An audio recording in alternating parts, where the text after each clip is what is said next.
கர்த்தர் நல்லவர், இன்றும் பெரியவர், என்றும் மாறாதவர். உங்களோடு கூட இருக்கிறார். உங்களுடைய தேவைகள் எல்லாவற்றையும் அவர் அறிந்திருக்கிறார். அறிந்தவர் மட்டும் கிடையாது, எல்லாவற்றையும் சந்திக்கிறவருமாக இருக்கிறார். இன்றைக்கும் இந்த வார்த்தை உங்களை உற்சாகப்படுத்தும், உங்களை வழிநடத்தும், உங்களை பலப்படுத்தும். ஆதியாகமம் 22ஆம் அதிகாரம் 13வது வசனத்தில் இப்படி சொல்லப்பட்டிருக்கு.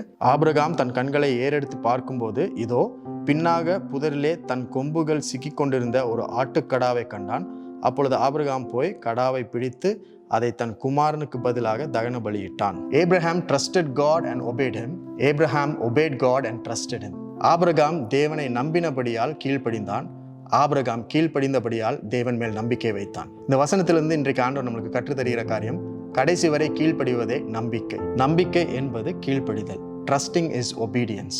God will provide for those who pursue him till the end. உங்கள் தேவைகள் எல்லாவற்றையும் தேவன் சந்திப்பார் என்று அவர் மேல் நம்பிக்கை வைப்பதன் மூலம் நீங்கள் கீழ்ப்படியுங்கள். ஆபிரகாமும் அதைத்தான் செய்தார். தன் குமாரனாகிய ஈசாக்கை பலி செலுத்தணும்னு சொல்லி மலையின் மேல் ஏறி போய் தகன பலிக்கு ஈசாக்கை கிடத்தியவுடன் பலி செலுத்துவதற்கு தன் கையை ஓங்கி கத்தியை எடுத்த பொழுது ஆண்டவர் அங்கே அவனை நிறுத்துகிறார், குறுக்கிடுகிறார். அந்த இடத்துல அவனுக்காக ஒரு ஆட்டுக்கடாவை காட்டுகிறார். இந்த வசனத்துல ஒரு சின்ன விஷயத்தை மட்டும் இன்னைக்கு உங்களுக்கு சொல்லுகிறேன். பலி செலுத்த போகும்போது ஈசாக்கு தகப்பனிடத்துல கேட்கிறார், பலிக்கான ஆட்டுக்குட்டி எங்கே அப்படின்னு கேட்கிறார். அதை தேவன் பார்த்து கொள்வார் அப்படின்னு சொல்லி ஆபிரகாம் கூட்டிட்டு போறார். இப்போ இந்த இடத்துல ஆட்டுக்கடாவை தேவன் கொடுக்கிறார். ஈசாக்கு கேட்டது ஆட்டுக்குட்டியை தான் கேட்டார், ஆனால் தேவன் காட்டியதோ ஆட்டுக்கடாவை. Isaac asked for a lamb but God gave him a ram. ஆட்டுக்குட்டி அப்படின்னு சொல்லும் பொழுது இளம் கன்றாக இருக்கும், அது வளர்ந்திருக்காது, அது ஈஸியா நம்மளால தூக்கிட்டு போக முடியும்.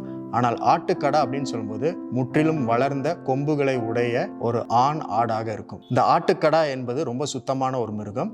அதை பலி செலுத்துவதற்கென்று பயன்படுத்துவார்கள். God provides more than what is required if you obey him and trust him. நீங்கள் தேவன் மேல் நம்பிக்கை வைத்து அவருக்கு கீழ்ப்படியும் பொழுது அவர் உங்கள் தேவைகளை பார்க்கிலும் அதிகமாக தருகிற தேவனாக இருக்கிறார். உங்களை அதிகமாக போஷிக்கிறவராக இருக்கிறார். ஈசாக்கை பலி செலுத்த வேண்டும் என்ற இடத்துல ஆட்டுக்கடாவை கொடுத்து ஈசாக்குக்கு ஈக்குவலான ஒரு பலியை அந்த இடத்துல ஆண்டவர் ஏற்படுத்தி கொடுத்தார். இதெல்லாம் எதனால நடந்துச்சு, எப்படி நடந்துச்சு அப்படின்னு பார்த்தீங்கன்னா, ஆபிரகாமுடைய கீழ்ப்படிதல். தேவன் பார்த்து கொள்வார், அவர் போஷிப்பார் அப்படின்றத மலை அடிவாரத்துல மட்டும் நம்பல, மலை உச்சிக்கு சென்ற பிற்பாடு ஈசாக்கை பலிபீடத்தின் மேல கிடத்தியதுக்கு அப்புறமும் அவன் கையை ஓங்கி கத்தினால் வெட்ட வர வரைக்கும் தேவனை நம்பிக்கொண்டிருந்தான், கீழ்ப்படிந்து கொண்டிருந்தான். அந்த கடைசி நிமிடத்துல தேவன் தேவைக்கு அதிகமாக அவர் சந்தித்தார், போஷித்தார். So God is telling you today, trusting is obedience till the end. கடைசி வரையும் கீழ்ப்படிதலுக்கு பேர் தான் நம்பிக்கை என்ற அர்த்தம். இன்றைக்கும் ஒருவேளை நம்மளுக்கு அவநம்பிக்கை ஏற்படலாம், இம்பேஷன்ஸ், பொறுமையற்ற சூழ்நிலை நம்மளுக்கு வரலாம். எதுவாக இருந்தாலும் தேவன் பார்த்து கொள்வார் என்ற நம்பிக்கை, அசையாத நம்பிக்கை, விசுவாசம் உங்களுக்கு இருக்குமானால் தேவன் உங்கள் தேவைகளை பார்க்கிலும் அதிகமாக சந்திப்பார். இன்றைக்கும் உங்கள் வாழ்க்கையில தேவைகள் எதுவாக இருந்தாலும் பரவாயில்ல, ஆபிரகாமை போல கடைசி வரையும் நம்புங்கள், விசுவாசியுங்கள், கீழ்ப்படியுங்கள். தேவன் உங்களுக்காக ஒரு ஆட்டுக்கடாவை ஏற்படுத்தி இருக்கிறார். உங்கள் தேவைகளை பார்க்கிலும் அதிகமான காரியங்களை தேவன் ஏற்படுத்தி வைத்திருக்கிறார். அதை நீங்கள் பார்க்கும்படிக்கு தான் இந்த நாளை உங்களுக்கு கொடுத்திருக்கிறார்.